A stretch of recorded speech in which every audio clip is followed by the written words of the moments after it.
வானொலியில் நீங்கள் கேட்டு ரசித்த தென்கட்சி கோ சுவாமிநாதன் ஐயா அவர்களின் கதைகள். ஒரு இலக்கிய கூட்டம் ஏற்பாடு பண்ணியிருக்கிறோம், நீங்கள் அவசியம் வந்து அதில் பேசணும் அப்படின்னு கேட்டுக்கிட்டார் ஒருத்தர். வேணாங்க, 4 பேருக்கு முன்னாடி வந்து நிற்கிறதுனா எனக்கு ரொம்ப கூச்சமாக இருக்கும் அப்படின்னாரு இவர். ஏன் சார் இன்னமும் குழந்த மாதிரி கூச்சப்படுறீங்களே அப்படின்னார் அவர் ஒரு மாதிரியாக சமாளித்து அனுப்பி வச்சுட்டு அதுக்கப்புறம் அதை பற்றி இவர் யோசித்து பார்த்துருக்கார். சில நிபுணர்கள் எழுதியிருக்கிறத படித்தும் பார்த்துருக்கிறார். மனோதத்துவ நிபுணர்கள் என்ன சொல்கிறாங்க தெரியுமா? 10-20% குழந்தைகள் பிறக்கிறப்பவே கூச்ச சுபாவம் கொண்டதாக தான் இருக்குதான். ஒரு தாத்தா தன்னோட பேர பிள்ளைய ஆசையாக கூப்பிடுறார் விளையாட்டு காட்ட, அதை அழுதுகிட்டு ஓடி போகுது. ஒரு அம்மா தன்னோட பிள்ளைய பள்ளிக்கூடத்தில் சேர்க்கறதுக்காக கூப்பிட்டுக்கிட்டு போகிறாங்க. அந்த பிள்ளை அம்மாவோட முந்தானையில் ஒளிஞ்சிக்கிட்டு வெளில வரமாட்டேங்குது. இவங்களெல்லாம் எப்படி சமாளிக்கிறது? குழந்தைகளோட கூச்ச சுபாவத்தை போக்குறது எப்படி? இதுக்கு நிபுணர்கள் சில யோசனைகளை சொல்லியிருக்கிறாங்க. மற்றவங்களுக்கு முன்னாடி என் பையனுக்கு கூச்சம் ரொம்ப அதிகம் சார், மற்றவங்க பார்த்தா ரொம்ப வெக்கப்படுறான், இப்படி சொல்கிற அப்பாக்கள் உண்டு. என் பையன் புது மனுஷாலை பார்த்தா அட்டையாக ஒட்டிக்குவான் சார் அப்படின்னு சொல்கிற அப்பாக்களும் உண்டு. இப்படிலாம் குழந்தைகளுக்கு வந்து முத்திரை குத்துறது ரொம்ப தப்பான். புதுசாக யாராவது வீட்டுக்கு வந்தால் குழந்தை தானாக தன்னோட கூச்சத்தையும் பயத்தையும் போக்கிக்கிட்டு சகஜமாக மாறி வர்றதுக்கு வாய்ப்பு கொடுக்கணுமா. ஒரு கூட்டத்துக்கோ அல்லது சொந்தக்காரங்க கல்யாணத்துக்கோ குழந்தைய அழைச்சிட்டு போகிறீங்க, அங்கே போய் கட்டாயப்படுத்தி குழந்தைய மற்றவங்க கிட்ட பேச சொல்லக்கூடாது. சில சமயம் குழந்தை தானாக தன்னுடைய கூச்ச சுபாவத்தை விட்டு பேசுகிறதுக்கு முன் வந்தால் அதை பாராட்டணும். குழந்தை கலகலப்பு இல்லாமல் மௌனமாக இருந்ததுன்னா அதையும் கண்டுக்கக்கூடாது. குழந்தை பேச ஆரம்பித்தா அதை ஆர்வத்தோடு கவனிக்க தெரியணும். கலந்து உரையாடுற பழக்கத்தை வீட்லேயே ஆரம்பிக்கலாம். கேட்டதுக்கு பதில் சொல் அப்படின்னு நீங்கள் அதிகாரம் பண்ணிகிட்டு இருக்கக்கூடாது. அது வந்து குழந்தைக்கு பேசுகிற சந்தர்ப்பத்தை குறைச்சிருமா. இப்போ நாம் அதிகாரம் பண்ணால் கேலி செய்கிற பழக்கம் குழந்தைகளை வந்து ரொம்ப பாதிச்சிருமா. பெரியவங்களானதுக்கு அப்புறமும் சில பேர் கூச்சத்தோடவும் பயத்தோடவும் இருக்கிறதுக்கு இதுதான் காரணம். சின்ன வயசில் அவங்கெல்லாம் ஏதாவது கேலிக்கு ஆளாகி இருப்பாங்க. 2வது குழந்தை மூத்த குழந்தைய வந்து கேலிக்கு ஆளாகிற சந்தர்ப்பங்களை கண்டு கேலி பண்ணினா அது இளம் நெஞ்சங்களை விட்டு நீங்கிறதே இல்லையா. எப்பவும் குழந்தையோட நடை உடை பாவனைகளை பற்றி சொல்லிக்கிட்டே இருக்கக்கூடாதான். அதுவே கூச்ச சுபாவத்தை கொண்டுட்டு வந்துடுமா.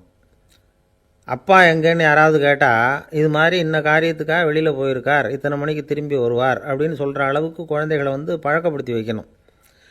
ஃபோன்லேயே யாராவது விசாரித்தா கூட இது மாதிரி பதில் சொல்லு அப்படின்னு சொல்லணும்.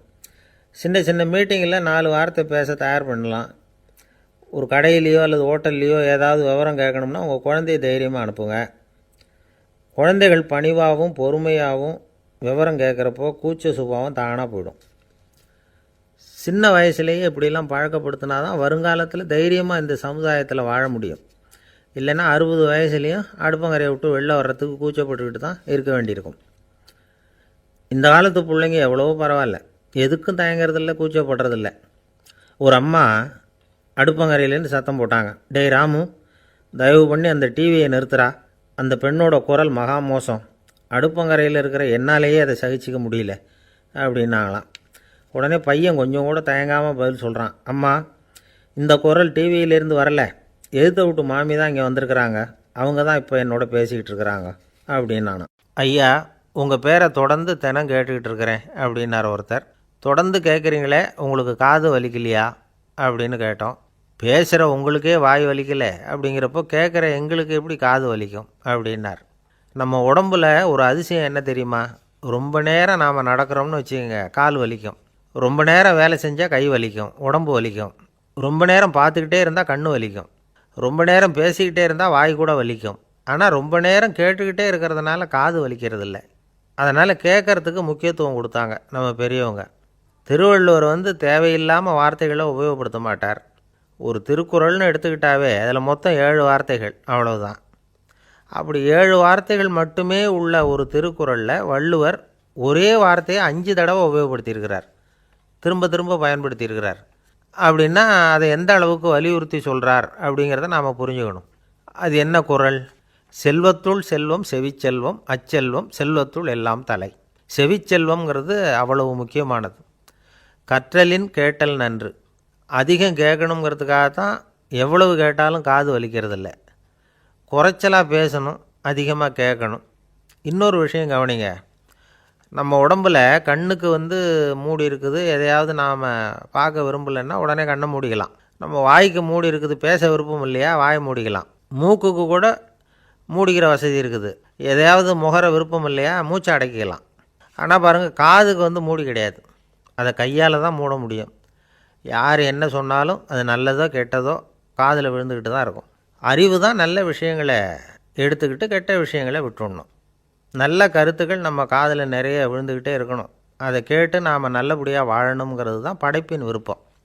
ஆன்மீகவாதிகள் கூட ஒன்று சொல்லுவாங்க, அதாவது ஆன்மீக பாதையில் நீங்கள் முன்னேறணும்னா முதல்ல சிரவணம் செய்யணும்பாங்க.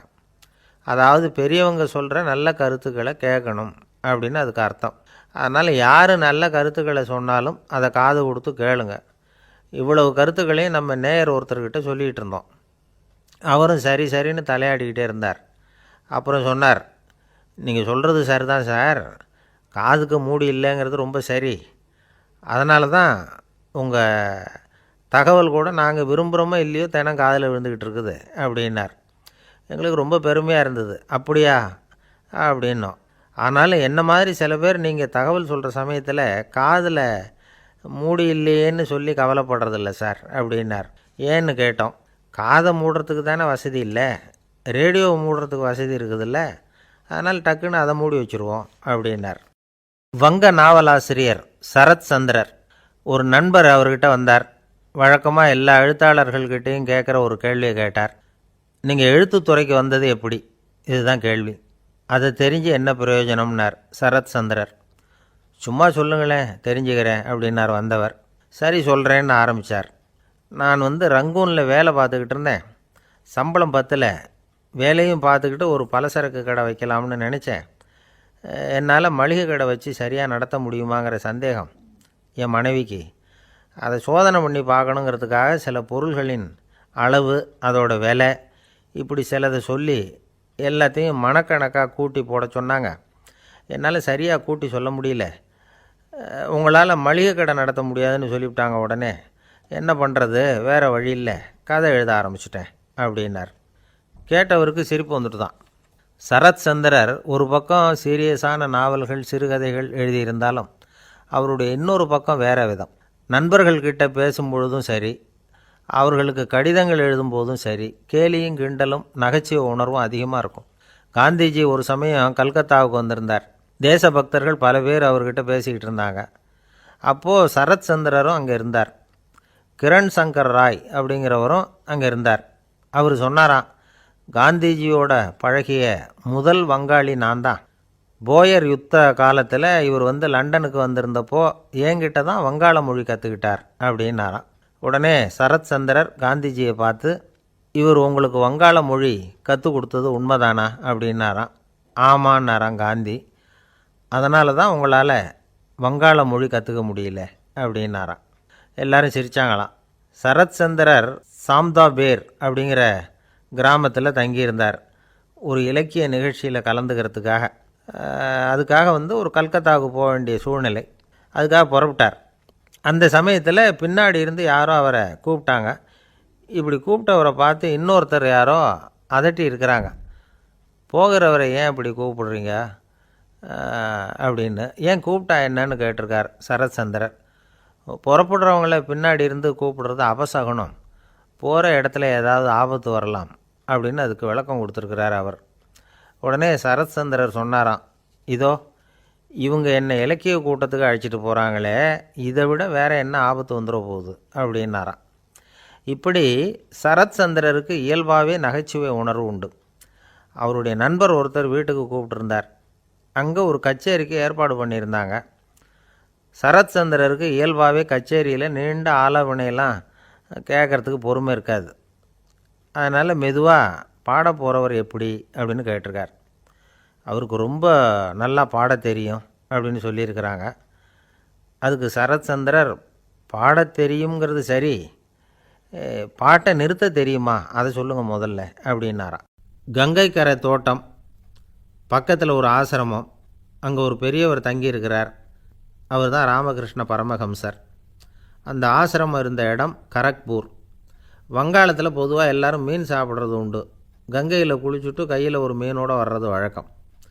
இவர் இருக்கிற இடத்துக்கு கங்கையில் படகு வழியாக வரணும். அப்படி தான் எல்லோரும் வருவாங்க. வர்றவங்கள ஒன்று கூட்டி ஆன்மீக விஷயங்களை பற்றி பேசிக்கிட்டு இருப்பார். ஒவ்வொரு நாள் ஒவ்வொருத்தர் நகரத்துக்கு போகணும். வரும்பொழுது மீன் கொண்டுக்கிட்டு வரணும். அதுக்கு ஒரு அட்டவணையே உண்டு ஆசிரமத்தில். அது பிரகாரம் ஒரு நாள் சுவாமி யோகானந்தர் படகில் போனார். படகை செலுத்தினவங்க ராமகிருஷ்ணரையும் சுவாமி யோகானந்தரையும் மற்றவங்களையும் பித்தர்கள் அப்படின்னு சொல்லி ஏளனமாக பேசினாங்க. அவங்க என்ன பைத்தியம் பிடிச்சவங்க அப்படிங்கிறது மாதிரி. சுவாமி யோகானந்தருக்கு ரொம்ப மென்மையான இதயம். இவங்க இப்படி கண்ணாபின்னான்னு பேசுகிறத பார்த்தா மீனை வாங்கிட்டு திரும்புகிறப்போ என்ன நடக்குமோ அப்படிங்கிற பயம் வேறு வந்துட்டுது அவருக்கு. அவ்வளவு மென்மையானவர்.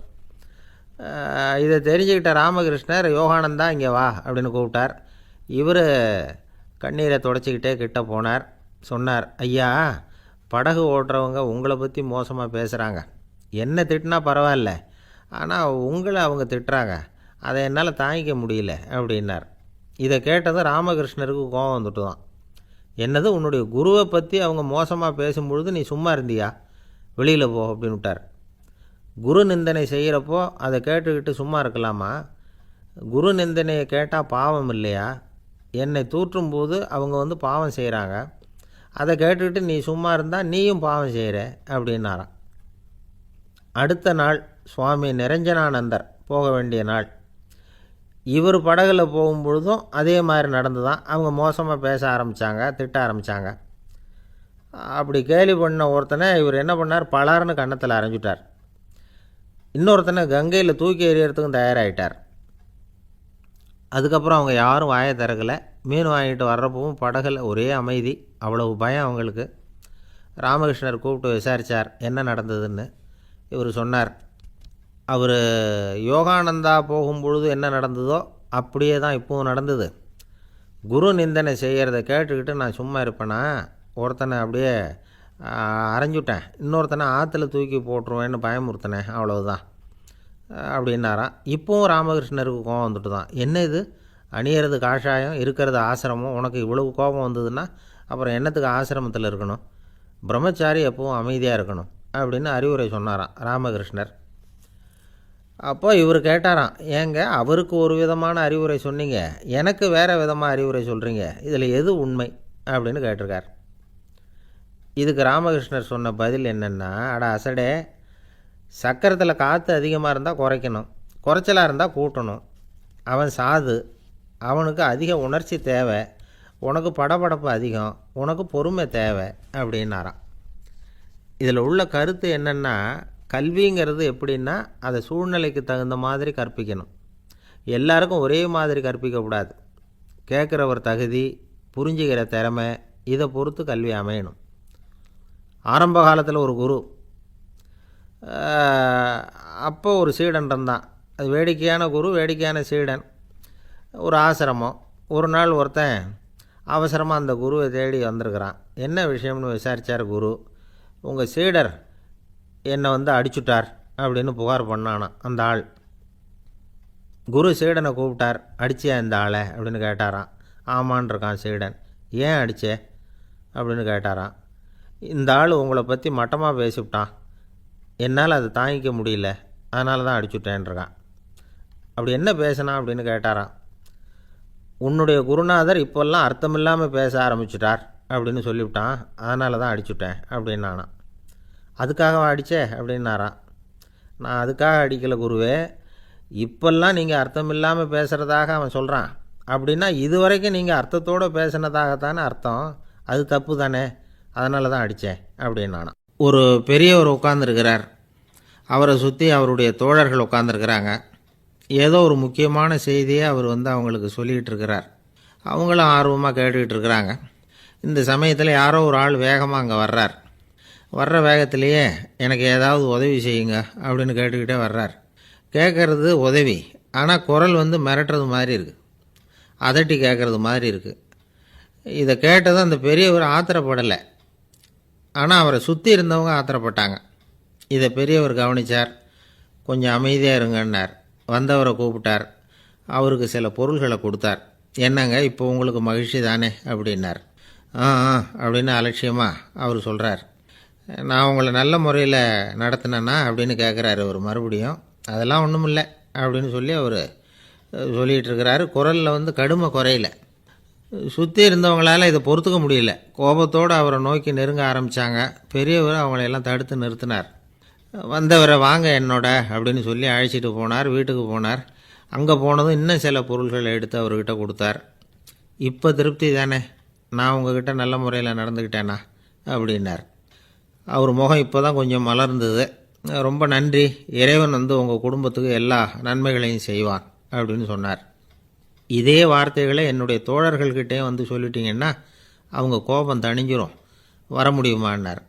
கண்டிப்பாக வர்றேன் அப்படின்னாரு. மறுநாள் காலையில் அந்த இடத்துக்கு வந்தார். அதே மாதிரி சொல்லிவிட்டு அவர் போயிட்டார். தோழர்கள்லாம் ரொம்ப வியப்போடு பெரியவரை பார்த்தாங்க. அந்த பெரியவர் தான் நபிகள் நாயகம். அவர் சொன்னார், ஒருத்தன் ரொம்ப ஆசையாக ஒரு ஒட்டகத்தை வளர்த்துக்கிட்டு வந்தான். ஒரு நாள் அந்த ஒட்டகம் வந்து கயத்தை அறுத்துக்கிட்டு ஓடி போயிட்டுது. அக்கம் பக்கத்தில் இருக்கிறவங்கெல்லாம் அந்த ஒட்டகத்தை பிடிக்கிறதுக்கு முயற்சி பண்ணாங்க. அதை துரத்திக்கிட்டு ஓடினாங்க. ஒட்டகம் வந்து தாறுமாறாக ஓட ஆரம்பிச்சிது. இந்த சமயத்தில் ஒட்டகத்தை வளர்த்தவன் அங்கே ஓடி வந்தான். நீங்கள் அதை ஒன்றும் செய்ய வேணாம், விட்டுருங்க, அதோட சுபாவம் எனக்கு நல்லா தெரியும், அதை சுலபமாக என்னோடய வழிக்கு கொண்டுட்டு வந்துட முடியும், நான் பார்த்துக்கிறேன், விட்டுருங்கோ அப்படின்னா. எல்லாரும் விலகி போயிட்டாங்க. இவன் என்ன செஞ்சான் தெரியுமா? கொஞ்சம் புல்லை கையில் எடுத்துக்கிட்டு அந்த ஒட்டகத்தை நெருங்கினான். அவ்வளவுதான். அது ஓடி வந்து இவன் காலடியில் உட்காந்துக்கிட்டது. செல்லமாக அதை அப்படியே தடவி கொடுத்தான். முதுகில் ஏறி உட்காந்துக்கிட்டான். அது பாட்டுக்கு சாதுவாக நடந்து போகுது. இந்த கதையை நபிகள் நாயகம் தம்முடைய தோழர்களுக்கு சொல்கிறார். ஒட்டகத்தை மட்டும் இல்லை, சில மனிதர்களையும் கூட சில விதத்தில் அணுகி தான் அவர்களை வந்து சீர்திருத்த வேண்டியிருக்குது அப்படிங்கிறத அவங்களுக்கு உணர்த்தினார். இது ஒரு அழகான உளவியல் அணுகுமுறை. சில குடும்ப தலைவர்கள் கூட இந்த ஒட்டகம் மாதிரி நடந்துக்கிறது உண்டு. அப்புறம் அடங்கி போகிறதும் உண்டு. ஒரு குடும்ப தலைவர் காலையில் எழுந்திரிச்சதுலேருந்து சத்தம் போட்டு கத்திக்கிட்டு இருப்பார். பக்கத்தில் இருந்தவங்கெல்லாம் ஓடி போய் சமாதானம் பண்ணி பார்த்தாங்க. அவர் ஓயறது மாதிரி தெரியல. கடைசியில் அவர் மனைவி வந்தாங்க. நீங்கள் எல்லாம் விலகி போயிடுங்க, அவர் சுபாவம் எனக்கு தெரியும், நான் பார்த்துக்கிறேன் அப்படின்னாங்க. சரின்னு எல்லோரும் போயிட்டாங்க. சாயந்தரமாக வந்து பார்க்குறாங்க, அவர் சத்தம் இல்லாமல் ஒரு மூலையில் உட்காந்துருக்கிறார். ரொம்ப சாதுவா. ஆச்சரியமாக இருந்தது. என்னம்மா பண்ணீங்கன்னு கேட்டாங்க.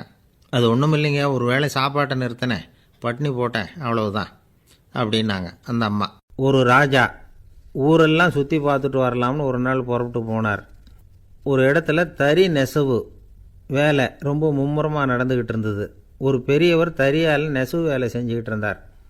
பக்கத்தில் ஒரு அழகான பொண்ணு உட்காந்து நூலை சுற்றிக்கிட்டு இருக்குது. ராஜா அந்த பெரியவரை பார்த்து யார் இந்த பொண்ணுன்னு விசாரித்தார். ராஜா அப்படி கேட்டதும் அவருக்கு ரொம்ப பெருமையாக போயிட்டுது. ஏன்னா உட்காந்துருந்தது அவரோட மகள். அரசே, இது என்னுடைய மகள், இவ வேகமாக நூல் தெரிக்கக்கூடியவள், வைக்கோலை எடுத்து இவ தெரிச்சா கூட அது எல்லாம் பவுனிழையாக வெளியில் வரும் அப்படின்னு ஒரு ராசி இவளுக்கு அப்படின்னு ரொம்ப பெருமையாக ராஜா கிட்ட சொன்னார். ராஜா இதை கேட்டதும் அசந்துட்டார். அப்படியா, இவ்வளவு அழகும் சாமர்த்தியமும் உள்ள இந்த பொண்ணு என்னோட வரட்டுமே, இவளை என் மருமகளை ஆக்கிக்கிறேன் அப்படின்னார் ராஜா.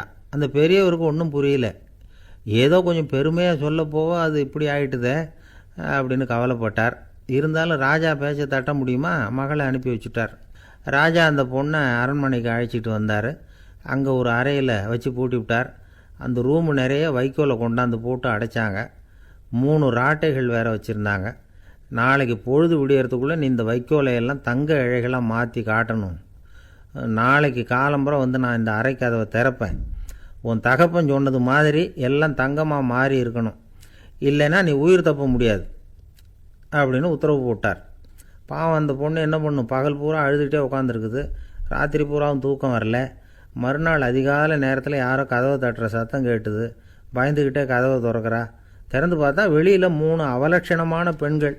ஒருத்திக்கு வந்து கால் அகலமாக முறை மாதிரி இருக்குது, இன்னொருத்திக்கு கட்டை விரல் கரண்டி மாதிரி பெருசாக இருக்குது, 3ஆவது பொண்ணுக்கு உதடு தடித்து ரப்பர் மாதிரி தொங்கிக்கிட்டு இருக்கு. யார் நீங்கள், உங்களுக்கு என்ன வேணும் அப்படின்னு கேட்குது இந்த பொண்ணு. நாங்கள் உங்களுக்கு உதவி செய்கிறதுக்கு தான் வந்திருக்கிறோம் அப்படின்னு சொல்லி உள்ளே வந்தாங்க. உட்காந்தாங்க. கொஞ்ச நேரத்துக்குள்ளே உள்ளே இருந்த வைக்கோலையெல்லாம் தங்க இழைகளாக மாற்றி கொடுத்துட்டு போயிட்டாங்க. காலையில் ராஜா வந்தார், பார்த்தார். ஆகா பேஷுனார். இன்னும் கொஞ்சம் வைக்கோலை கொண்டாந்து அந்த ரூமில் போட சொன்னார். இந்த வைக்கோலையும் இன்றைக்கி தங்கமாக மாற்றிவிடு, நாளைக்கு மறுநாள் உனக்கும் இளவரசனுக்கும் கல்யாணம்னு சொல்லிவிட்டார். இன்றைக்கி ராத்திரி அந்த 3 பொண்ணுங்களும் வந்தாங்க. வைக்கோலை பொண்ணு இழைகளாக மாற்றினாங்க, புறப்பட்டாங்க. இந்த பொண்ணு அவங்க காலில் விழுந்து வணங்கினா. என் உசுரை காப்பாற்றினீங்க, உங்களுக்கு நான் என்ன கைமாறு செய்ய போகிறேன் அப்படின்னா. பயப்படாத, நீ விரும்பினா எங்களுக்கு ஒரு உதவி செய்யலாம். உன்னுடைய கல்யாணத்துக்கு நாங்கள் 3 பேரும் வரோம். நீ எங்களை வரவேற்று ராஜாக்கிட்டேயும் இளவரசர்கிட்டையும் நாங்கள் உன்னோட பெரியப்பா பொண்ணுங்கன்னு சொல்லி அறிமுகப்படுத்தி வை, நாங்கள் விருந்து சாப்பிட்டுட்டு போயிடுறோம் அப்படின்னாங்க. ரொம்பவும் சந்தோஷமாக சரின்னு ஒத்துக்கிட்டா. கல்யாண நாள் வந்தது. கல்யாணம் ரொம்ப கோலாகலமாக நடந்துக்கிட்டு இருக்கு. எல்லா தேசத்து ராஜா ராணிகளும் வந்துக்கிட்டு இருக்கிறாங்க. அந்த 3 அவலட்சணமான பொண்ணுங்களும் சேர்ந்தாங்க. யார் இவங்கன்னு கேட்டார் ராஜா. என் பெரியப்பா பொண்ணுங்க அப்படின்னா அந்த பொண்ணு. காலும் உதடும் கட்டை விரலும் ஏன் இப்படி உங்களுக்கு அவலட்சணம் ஆயிட்டுது அப்படின்னு கேட்டார். அதுக்கு அந்த பொண்ணுங்க பதில் சொன்னாங்க. என்ன செய்கிறது, ஓயாமல் வைக்கோலை நூற்று ஒருத்தியோட கட்டை விரல் அப்படி கரண்டி மாதிரி ஆயிட்டுது. நாக்கில் தொட்டு தொட்டு திரிச்சதுனால ஒருத்தியோட உதடு அப்படி ஆயிட்டுது. காலால் கட்டையை அழுத்தி அழுத்தி தறி போட்டதுனால இன்னொருத்தையோட கால் அப்படி ஆயிட்டுது. உங்கள் மருமகளாக வந்திருக்கிற இந்த பொண்ணு அந்த 3ஐயுமே செய்ய தெரிஞ்சவ தான். என்ன ஆக போதோ இன்னும் கொஞ்ச நாளில் அப்படின்னாங்க. அவ்வளவுதான். ராஜா பயந்துட்டார். அம்மா, இன்னையிலேருந்து நீ இளவரசனின் மனைவி. நீ எப்பவும் அழகாக இருக்கணும். அதனால் நீ இனிமேல் வைக்கோலை திரிக்கவே கூடாது அப்படின்னு உத்தரவு போட்டார். அவளை இக்கட்டான சூழ்நிலையிலேருந்து காப்பாற்றின அந்த 3 பொண்ணுங்களும் சந்தோஷமாக திரும்பி போயிட்டாங்களாம். சுவாமி சின்மயானந்தர் இந்த கதையை சொல்லியிருக்கிறார். தன்னலம் மறந்து சுயலாபத்தை தியாகம் செய்கிறது வைக்கோல்லேருந்து தங்க இழையை நூக்கிறது மாதிரி அப்படிங்கிறார் அவர். அது இருக்கட்டும், இப்போ நம்ம கதைக்கு வருவோம். ஒரு ராஜா தன்னோட மகனுக்கு சுயவரம் நடத்தினார். எல்லா தேசத்திலிருந்தும் ராஜகுமாரர்கள் வந்திருந்தாங்க. ராஜகுமாரியை கல்யாணம் பண்ணிக்கலாம்ங்கிற ஆசையில் சுயம்பர மண்டபத்திலேருந்து எல்லா ராஜகுமாரர்களும் அலறி அடிச்சுக்கிட்டு வெளியில் ஓடி வந்துக்கிட்டு இருக்கிறாங்களாம். ஏன் இப்படி எல்லாரும் மிரண்டு போய் ஓடி வர்றாங்கன்னு கேட்டார் ஒருத்தர். அதுக்கு இன்னொருத்தர் விவரம் சொன்னார். ராஜகுமாரியை இன்றைக்கி தான் அவங்க நேரில் பார்த்தாங்களாம், அதுதான் அப்படி ஓடி வந்துக்கிட்டு இருக்கிறாங்க அப்படின்னார். ஒரு தடவை நாரதர் ஒரு தெரு வழியாக போய்கிட்டு இருந்தார். வழியில் ஒருத்தர் வேத சாஸ்திரம்லாம் படிச்சுக்கிட்டு உட்காந்துருந்தார். அவர் நாரதரை பார்த்து எங்கே போயிட்டுருக்குறீங்கன்னு கேட்டார். கடவுளை பார்த்துட்டு வரலாம்னு போயிட்டுருக்கிறேன் அப்படின்னார் நாரதர். அப்படின்னா அவர்கிட்ட எனக்கு எப்போ முக்தி கிடைக்கும்னு கேட்டுட்டு வாங்களேன் அப்படின்னார் இவர். சரி, கேட்டு வரேன் அப்படின்னு சொல்லிவிட்டு நாரதர் நடந்தார். கொஞ்சம் தூரத்தில் ஒரு மரத்தடியில் ஒரு தொழிலாளி செருப்பு தைச்சிக்கிட்டு உட்காந்துருந்தார். அந்த ஆளும் அதே மாதிரி கேட்டுக்கிட்டார். எனக்கு எப்போ முக்தி கிடைக்கும்னு கடவுள்கிட்ட கேட்டுக்கிட்டு வாங்களேன்னார். அவர்கிட்டையும் சரின்னு சொல்லிவிட்டு நாரதர் நேராக வைகுண்டத்துக்கு சேர்ந்தார். கடவுளை பார்த்தார். இவங்க 2 பேரும் சொல்லி அனுப்பின விஷயத்தை பற்றி கேட்டார். அதுக்கு கடவுள் சொன்னார், அந்த செருப்பு தைக்கிற தொழிலாளி உடல் நீத்ததும் உடனே என்னை அடைவான். ஆனால் அந்த சாஸ்திரம் படித்த ஆள் இப்போதைக்கு என்கிட்ட சேர மாட்டான். அவன் இன்னமும் பல பிறவிகள் எடுத்து அங்கேயே இருக்க வேண்டியிருக்குது. எப்போ இங்கே சேருவான்னு எனக்கே தெரியாது அப்படின்னார். நாரதருக்கு இதோட ரகசியம் என்னங்கிறது புரியல. எனக்கு ஒன்றும் புரியலையேன்னாரான் கடவுள்கிட்ட. சீக்கிரம் புரிஞ்சுக்குவேன், நீ திரும்பி போகிறப்போ நான் இங்கே வைகுண்டத்தில் என்ன செஞ்சுக்கிட்டு இருக்கேன்னு கேட்டால், ஒரு ஊசியின் துவாரத்தில் ஒரு யானையை கோத்துக்கிட்டு இருக்கிறேன்னு அவங்கக்கிட்ட சொல்லு அப்படின்னார் கடவுள் சிரிச்சுக்கிட்டே. நாரதர் பூமிக்கு திரும்பினார். கடவுளை பார்த்தீங்களா, எப்படி இருக்கார் அப்படின்னு விசாரித்தார் வேத சாஸ்திரம் படித்தவர். ஓ பகவானா, அவர் யானையை ஊசியின் காதில் நுழைச்சிக்கிட்டு இருக்கிறார் பார்த்தேன்னார் நாரதர். ஊசி காதில் யானையா, அது எப்படி முடியும்? நீங்கள் சொல்கிறத நான் நம்ப மாட்டேன்னு விட்டார் அவர். சரி, இந்த ஆளுக்கு இறைவன் பேரில் நம்பிக்கை இல்லை அப்படிங்கிறத நாரதர் புரிஞ்சுக்கிட்டார். அடுத்தபடியாக அந்த தொழிலாளி இருந்த இடத்துக்கு போனார். இறைவனை பார்த்தீங்களான்னு கேட்டார் அவர். பார்த்தேன், ஒரு ஊசி துவாரத்தில் யானையை கோத்துக்கிட்டு இருந்தார் அப்படின்னு சொல்லிவிட்டு நாரதர் அந்த ஆள் முகத்தை கவனித்தார். அந்த தொழிலாளி இதை கேட்டுட்டு கொஞ்சம் கூட ஆச்சரியப்படலை. அவரால் முடியாத காரியம் கூட உண்டானார். என்ன இப்படி சொல்கிற, ஊசியின் துவாரத்தில் யானையை கோக்க முடியும்னு நீ நம்புறியா அப்படின்னு கேட்டார் நாரதர். நிச்சயமாக நம்புகிறேன்னார் அவர். அது எப்படி அப்படின்னு கேட்டார் இவர். இதோ பாருங்கள், நான் இந்த ஆலமரத்தடியில் தான் தினமும் உட்காந்துருக்கிறேன். தினமும் இந்த மரத்திலிருந்து எவ்வளவோ பழம் கீழே விழுது. இந்த பழத்தில் இருக்கிற ஒவ்வொரு விதையிலேயும் உள்ள ஒரு ஆலமரம் இருக்குது.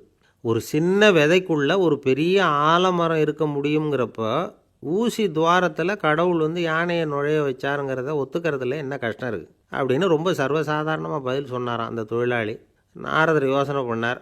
இந்த தொழிலாளி வேத சாஸ்திரங்களையெல்லாம் படிக்கலைன்னா கூட அறிவுபூர்வமாக சிந்தித்து இறைவனை நம்புகிறான்.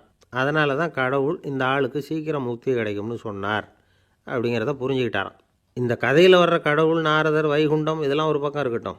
ஒரு சின்ன விதைக்குள்ளே ஒரு பெரிய ஆலமரம் தூங்கிக்கிட்டு இருக்கு அப்படிங்கிற உண்மை, அந்தரத்தில் 1000 கிரகங்கள் சுற்றிக்கிட்டு இருக்குங்கிற உண்மை, இதெல்லாம் நாம் பார்த்துக்கிட்டு தானே இருக்கிறோம். இந்த உண்மைகள் அதிசயமாக நமக்கு தெரியறதுனால அதை நம்பாமல் இருந்துட முடியாது. இயற்கையை பரிபூர்ணமாக நம்புங்கள், அந்த நம்பிக்கையே நம்ம வாழ்க்கைக்கு ஆதாரம் அப்படிங்கிறத விளக்கறதுக்காக தான் இந்த கதை. இந்த காலத்தில் நம்ம பிள்ளைங்களுக்கெல்லாம் இது மாதிரி நம்பிக்கை அதிகமாகவே இருக்குது. ஒரு நாள் ஒரு சின்ன பையன்கிட்ட கேட்டேன், ஏன்பா கடவுள் ஒரு பானைக்குள்ளே ஒரு யானையை நுழைய வச்சுட்டாருன்னு சொன்னால் அதை நீ நம்புவியா அப்படின்னு கேட்டோம். நம்புவேன் சார், அது ஒன்றும் பெரிய அதிசயம் இல்லைன்னா. எப்படிறான்னு கேட்டோம். எப்படின்னா அந்த பானை அந்த யானையை விட பெருசாக இருந்திருக்கும், அவ்வளவுதான் அப்படின்னு சொல்கிறான். ஒரு ஊரில் ஒரு ராஜா இருந்தார். அவர் அடிக்கடி காட்டுக்கு வேட்டையாட போவார். சில நண்பர்களையும் கூட அழைச்சிக்கிட்டு போவார். காட்டுக்கு போனதும் ஆளுக்கு ஒரு பக்கமாக போய் வேட்டையாடுவாங்க. சாயந்தரமாக திரும்பி வருவாங்க. மறுநாள் அரண்மனையில் உட்காந்து ஒவ்வொருத்தரும் அவங்க அனுபவங்களையெல்லாம் சொல்லிக்குவாங்க. அவங்க வீரத்துக்கு தகுந்த மாதிரி பரிசை அந்த ராஜா கொடுப்பார். இது மாதிரி ஒரு தடவை எல்லாரும் வேட்டைக்கு போயிட்டு திரும்பி வந்ததும் உட்காந்து பேச ஆரம்பிச்சிருக்கிறாங்க. ஒருத்தன் சொன்னான், தன்னுடைய வீர தீர செயலை பற்றி அளக்க ஆரம்பிச்சிட்டான். ஏன்னா அதுக்கு பரிசு கிடைக்க போகுதில்ல, அதனால். அவன் என்ன சொன்னான் தெரியுமா? அரசே, நேற்றுக்கு காட்டில் என்னாச்சு தெரியுமா? எனக்கு நேராக ஒரு சிங்கம் வாயை திறந்துக்கிட்டு வந்துட்டுது. நான் பயப்படவே இல்லை. உடனே ஒரு கல்லை எடுத்து குறி பார்த்து வீசினேன். சிங்கத்து வாய்க்குள்ளே போய் அந்த கல் மாட்டிக்கிட்டுது. அவ்வளவுதான். அந்த சிங்கம் என்னை பார்த்துட்டு பயந்துட்டு ஒரே ஓட்டமாக திரும்பி ஓடி போயிட்டுது அப்படின்னா. ஆஹா பலே அப்படின்னு எல்லோரும் கை தட்டினாங்க. 2வது ஆள் ஒருத்தன் எழுந்திரிச்சான். அவன் சொல்ல ஆரம்பித்தான், அரசே, நான் போன வழியில் 2 பெரிய மலைப்பாம்பு கிடந்தது. என்னை முழுங்கிறதுக்கு வந்தது. நான் என்ன பண்ணேன் தெரியுமா? அந்த 2 பாம்போட வாலையும் ஒன்றா சேர்த்து முடிச்சு போட்டுட்டேன். அவ்வளவுதான். அது அங்கே இழுக்க இது இங்கே இழுக்க முடிச்சு நல்லா இறுகி போட்டுது அப்படின்றான். ஆஹா அற்புதம்னு சொல்லி எல்லாரும் கை தட்டினாங்களாம். அடுத்தபடியாக 3வது ஆள் ஒருத்தன் வந்தான். அவன் சொல்ல ஆரம்பித்தான், மன்னா, நான் போன பாதையில் குறுக்க ஒரு ஆறு, அதில் இறங்கி குளித்தேன். யாரோ காலை பிடிச்சி இழுக்கிறது மாதிரி இருந்தது. திரும்பி பார்த்தா ஒரு பெரிய முதலை. நான் உடனே அப்படியே ஒரு துள்ளல் துள்ளி அது முதுகில் போய் உக்காந்துக்கிட்டேன். அதை அப்படியே கரைக்கு நீந்த வச்சேன். கரைக்கு சேர்ந்ததும் அப்படியே ஒரே துள்ளி குதித்து கரைக்கு வந்துட்டேன் அப்படின்றான். அவன் தன்னுடைய வீரத்தை அப்படி சொல்லியிருக்கான். அடடா எப்பேற்பட்ட வீரம் அப்படின்னு எல்லாரும் கை தட்டினாங்களாம். 4வது ஆள் எழுந்திரிச்சான். மன்னா, நான் போன இடத்துல ஒரு கரடி என்னை துரத்த ஆரம்பிச்சுட்டுது. நான் ஒரு மலை உச்சிக்கு வந்துட்டேன். அதுக்கப்புறம் ஒரு அடி எடுத்து வச்சாலும் அதில் பாதாளத்தில் விழ வேண்டியது தான். அந்த நேரம் பார்த்து ஒரு பெரிய ராட்சச கழுகு அந்த பக்கமாக பறந்து வந்தது. நான் உடனே அப்படியே உயர எழும்பி அந்த கழுகோட காலை பிடிச்சிக்கிட்டேன். அப்படியே தொங்கிக்கிட்டே வந்தேன். ஒரு நல்ல இடம் வந்ததும் தொப்புன்னு கீழே குதித்து நடந்து வந்துட்டேன்னா. இதுக்கும் எல்லோரும் கை தட்டுறாங்க. கடைசியாக ஒரு ஆள் எழுந்திரிச்சான். அரசே, நான் போன வழியில் ஒரு பெரிய யானை குறுக்க வந்தது. பயங்கரமாக சத்தம் போட்டுக்கிட்டே வந்தது. நான் பயந்து ஓடலை. உடனே என்ன பண்ணேன் தெரியுமா? அந்த யானையோட வாலை பிடிச்சி தூக்கினேன். தலைக்கு மேலே தூக்கி கரன்னு சுற்றினேன். வேகமாக சுற்றி வீசி எறிஞ்சேன். அவ்வளவுதான். அதே ஸ்பீடில் அந்த யானை மேலே போக ஆரம்பிச்சுட்டுது. இன்னும் கூட அது போய்கிட்டே தான் இருக்குது, கீழே விழவே இல்லைன்னா. இதை கேட்டதும் ராஜாவுக்கு கோபம் வந்துட்டுது. என்ன முட்டாள்னு நினச்சிக்கிட்டு பேசுகிறியா? யானையை நீ வாலை பிடிச்சி தூக்குன, அதை நான் நம்பணுமா அப்படின்னார். உடனே இவன் பணிவாக பதில் சொன்னான், அரசே, ஒரு சிங்கத்து வாயில் கல் மாட்டிக்கிட்டதை நம்புறீங்க, மலைப்பாம்பு வாலை பிடிச்சி முடிச்சு போட்டதை நம்புறீங்க, முதல்ல முதுகில் சவாரி பண்ணதையும் நம்புறீங்க, கழுகு காலை பிடிச்சிக்கிட்டு பறக்கிறதையும் நம்புறீங்க. அப்படி நம்புகிறப்போ நான் சொன்னதை மட்டும் நம்பக்கூடாதா அப்படின்னு கேட்டானான். பொய் சொன்னவங்கெல்லாம் தலையை தொங்க போட்டுக்கிட்டாங்களாம். ராஜா அவங்கள பார்த்து சொன்னாராம், நீங்கள் எல்லாரும் என்னை முட்டாளாக்கியிருக்கிறீங்க. கடைசியாக பேசின இவன் தான் எனக்கு உண்மை எது பொய் எதுங்கிறத புரிய வச்சிருக்கிறான். இவன் தான் உண்மையான தைரியசாலி அப்படின்னு சொல்லி அவனுக்கே பரிசையெல்லாம் கொடுத்து பாராட்டினாராம். இப்படி ஒரு கதை. உண்மையை நிலைநாட்டுகிறவன் தான் உண்மையான வீரன் அப்படிங்கிறத இதிலிருந்து நாம் புரிஞ்சுக்கணும். இந்த காலத்துல எல்லாம் பொய் சொன்னால் தான் பிழைக்க முடியுங்கிறது ஒரு சில பேரோட நம்பிக்கை. ஒரு அப்பாவுக்கு தன் மகனுக்கு பொய் சொல்ல தெரியலையேங்கிற கவலை. பொய் சொன்னால் தான் இந்த உலகத்தில் பிழைக்கலாம், ஆனால் இவனுக்கு அது தெரியலையே, அதனால் இவனை அழைச்சிட்டு போய் நடுக்கடலில் விட்டுட்டு வந்துடுவோம் அப்படின்னு அழைச்சிட்டு புறப்பட்டான். கடற்கரைக்கு போனான். மகனுக்கு சந்தேகம், எங்கேப்பா என்னை அழைச்சிட்டு போகிறேன்னு கேட்டிருக்கான். கடலில் மீன் பிடிக்க கற்றுக் கொடுக்க போகிறேன் உனக்கு அப்படின்னானா. நான் ஏற்கனவே மீன் பிடிச்சிட்டேனேன்னானா இவன் மகன். எங்கே அதுன்னு கேட்டிருக்கான் அப்பங்காரன். சுட்டு சாப்பிட்டுட்டேன்ருக்கான் புள்ள. அப்பங்காரன் பார்த்தான், சரி நம்ம புள்ள பொழைச்சிக்கோ அப்படின்னு சொல்லி திருப்பி அழைச்சிட்டு வந்துட்டானான். ஒரு ஆள் அசையாமல் கிடக்கிறார். அவர் இருக்காரா போயிட்டாராங்கிறத எப்படி முடிவு பண்ணுறோம்? அவர் மூக்குக்கு முன்னாடி புறங்கையை வச்சு பார்க்குறோம், மூச்சு வருதா இல்லையா அப்படிங்கிறத கண்டுபிடிக்கிறதுக்காக. மூச்சுங்கிறது அவ்வளவு முக்கியமான ஒரு விஷயம். சுவாசம் இல்லைன்னா எதுவுமே இல்லை. நம்ம பூமி இருக்க அது கூட சுவாசிக்குதுங்கிறத சோவியத் விஞ்ஞானிகள் கண்டுபிடிச்சிருக்கிறாங்க. பூமிக்கு மேலே இருக்கிற மண் அடுக்கில் காற்றில் உள்ள ஆக்சிஜன் ஆக்சிகரணம் அடையுது அப்படின்னு தான் இதுவரைக்கும் எல்லோரும் நம்பிக்கிட்டு இருந்தாங்க. ஆனால் இப்போ என்ன கண்டுபிடிச்சிருக்கிறாங்கன்னா, அந்த ஆக்சிஜன் பூமிக்குள்ளே 1 கிலோமீட்டர் ஆழம் வரைக்கும் ஊடுருவி போகுதான். பூமிக்குள்ளே 2 பக்கமும் பல கிலோமீட்டர் வரைக்கும் பரவுதான். பூமிக்குள்ளே இருக்கிற நீர்நிலை அடுக்குகள் தான் நுரையீரல் செய்கிற வேலையை செய்யுதான். நம்ம உடம்புல நுரையீரல் இல்லைன்னா ஒன்றும் நடக்காது. ஒரு மரத்தை தலைகீழாக தொங்க போட்டால் எப்படி இருக்கும்? அப்படி யோசிச்சு பாருங்கள். அப்படி தான் இதுவும், நுரையீரலும் அப்படி தான் இருக்கும். வலது பக்கம் ஒன்று, இடது பக்கம் ஒன்று. வலது பக்கம் நுரையீரல் கொஞ்சம் பெருசாக இருக்கும். நுட்பமான நரம்பு குழாய்கள் அதில் இருக்கும். கோடிக்கணக்கான நுண்ணிய குழாய்களை வச்சுக்கிட்டு தான் அது வேலை செய்யுது. 25 கோடி குழாய்கள் இருக்கும். அதை அப்படியே முழுசாக பிரித்து பரப்புனா ஒரு டென்னிஸ் கோர்ட்டில் பாதி பரப்பளவு இருக்குமா. நுரையீரல் நிறம் கருஞ்சிவப்பு தான். புகை அதிகமாக உள்ளே போச்சுன்னா அது கருப்பாயிடுது. காற்றுல உள்ள பிராணவாயுவை இது இழுத்து எடுத்துக்கிட்டு ரத்தத்தை சுத்தப்படுத்துகிற முக்கியமான வேலையை இது செய்யுது. அசுத்த காற்றை வெளியில் அனுப்பி வச்சுருது. ஒருத்தர் வேகமாக ஓடி வரார், அவருக்கு மூச்சு இறைக்கும். பயங்கரமாக எதையாவது பார்த்து விடுறார், உடனே மூர்ச்சை ஆகிடுவார். இது மாதிரி சமயங்களில் வேறு எந்த தூண்டுதலும் இல்லாமல் நுரையீரல் தானாகவே இயங்கும். இப்படி ஒரு அவசியம் ஏற்படுறப்போ இயக்கத்தை தூண்டி விடுற முக்கியமான இணைப்பு மூளைக்கு கீழே முதுகு எலும்புக்கு மேற்பகுதியில் இருக்குது. அது உடனே சுவாசத்துக்கு அவசர உதவியை கொடுக்குது. இப்போ ஒருத்தர் பேசாமல் உட்காந்துருக்கார். இந்த சமயத்தில் அவருக்கு 1 பங்கு காற்று தேவைப்படுதுன்னு வச்சுக்கோங்க. அவர் எழுந்திரிச்சு நடக்கும் பொழுது 1.5 மடங்கு தேவைப்படும். ஓடினார்னா 3 மடங்கு தேவைப்படும். படுத்துருக்கிறப்ப 1/2 மடங்கு தான் தேவைப்படும். இதுக்கு நிமிஷத்துக்கு 16 தடவை மூச்சு விட்டாகணும். இப்படி சாதாரணமாக உள்ளே இழுக்கிற காற்று கொஞ்சம்தான் இருந்தாலும் இது மாதிரி 8 மடங்கு காற்றை உள்ளே இழுத்து வச்சுக்கிற சாமர்த்தியம் நுரையீரலுக்கு இருக்குதான். தண்ணி, நுண்கிருமிகள், ரசாயன பொருள் இப்படி எது உள்ளே போனாலும் நுரையீரல் சமாளிச்சுக்கும். 30 வருஷமாக விடாத புகை பிடிக்கிறவர் தொடர்ந்து உள்ளே அனுப்பி வைக்கிற புகையை கூட சமாளிக்குதுன்னா பார்த்துங்களேன். உள்ளே போகிற புகை நுட்பமான சுவாச முடிச்சுகளை அழிச்சுடுது. கறி புகை அது மேலே படிஞ்சு உபயோகம் இல்லாமல் பண்ணிவிடுது. ஆனாலும் தேவைக்கு அதிகமாக 8 மடங்கு கூடுதலாக சுவாச முடிச்சுகள் நம்ம உடம்புக்குள்ளே இருக்கிறதுனால சமாளிக்க முடியுது. சமாளிக்க முடியலன்னா சில சமயம் மூச்சு திணறும். அதை ஒரு எச்சரிக்கையாக எடுத்துக்கிட்டு புகை பிடிக்கிற பழக்கத்தை விட்டுடணும். அதுதான் நல்லது. ஆனால் அப்படி யார் விடுறது? இணை பிரியாத 2 நண்பர்கள் இருந்தாங்களாம். 2 பேரும் விடாமல் சிகரெட்டு குடிக்கிறவங்க. அதில் ஒருத்தன் செத்து போட்டான். இன்னொருத்தன் அதுக்கப்புறம் 2 சிகரெட்டாக குடிக்க ஆரம்பித்தானான். ஏன் இப்படி பண்ணுறேன்னு கேட்டிருக்காங்க. நான் ஒரு சிகரெட்டு தான் குடிக்கிறேன், செத்து போன என்னுடைய ஃப்ரெண்டு இருக்கானே செத்து போனவன், அவனுக்காக இன்னொரு சிகரெட்டு குடிக்கிறேன் அப்படின்னு நானா. இது ரொம்ப ஆபத்து, விட்டுடு அப்படின்னு சொல்லியிருக்காங்க. சரின்னு ஒத்துக்கிட்டான். ஆனால் அதுக்கப்புறமும் ஒரு சிகரெட் வீதமாக குடிச்சிக்கிட்டே இருந்தான். சிகரெட்டு பழக்கத்தை நீ இன்னும் விடலையான்னு கேட்டாங்களாம். அந்த பழக்கத்தை நான் எப்போ விட்டுட்டேன், இப்போ நான் குடிக்கிறது என் ஃப்ரெண்டுக்காக அப்படின்னு நானா. இவங்கெல்லாம் எப்படி திருந்துறது? என்னை விட யோக்கியம் இந்த உலகத்தில் வேறு யாரும் இல்லை சார் அப்படின்னார் ஒருத்தர். அவரை விட அயோக்கியன் வேறு யாரும் இருக்க முடியாதுங்கிற முடிவுக்கு கேட்டவங்க வந்துட்டாங்களாம்.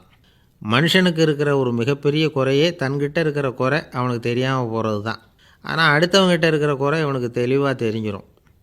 ஒரு ஒட்டகம் ஒரு கொக்கை பார்த்து ஒரு கேள்வி கேட்டுதான். என்ன கேள்வி தெரியுமா? உன் கழுத்து ஏன் இப்படி வளைஞ்சி போயிருக்குது அப்படின்னு கேட்டிருக்கு. இதுக்கு உடம்பே வளைச்சல். இது போய் கொக்கை கிண்டல் பண்ணுது. இன்றைக்கி மனித சுபாவமும் கிட்டத்தட்ட இப்படி தான் இருக்குது. இந்த உலகத்தில் குறையில்லாத மனிதர்கள் யாரும் கிடையாது, நாம் உள்பட அப்படிங்கிறத முதல்ல நாம் நல்லா புரிஞ்சுக்கணும். ஒரு ஊரில் ஒரு விற்பனை நிலையம் இருந்தது. செல்ல பிராணிகளை விற்பனை செய்கிற நிலையம் அது. நாய், கிளி, பூனை இப்படி நிறைய வச்சு விற்பனை பண்ணிகிட்டு இருக்கிறாங்க. நாய்க்குட்டி விற்பனை செய்கிற பகுதியில் ஒரு சிறுவன் நின்றுக்கிட்டு இருந்தான்.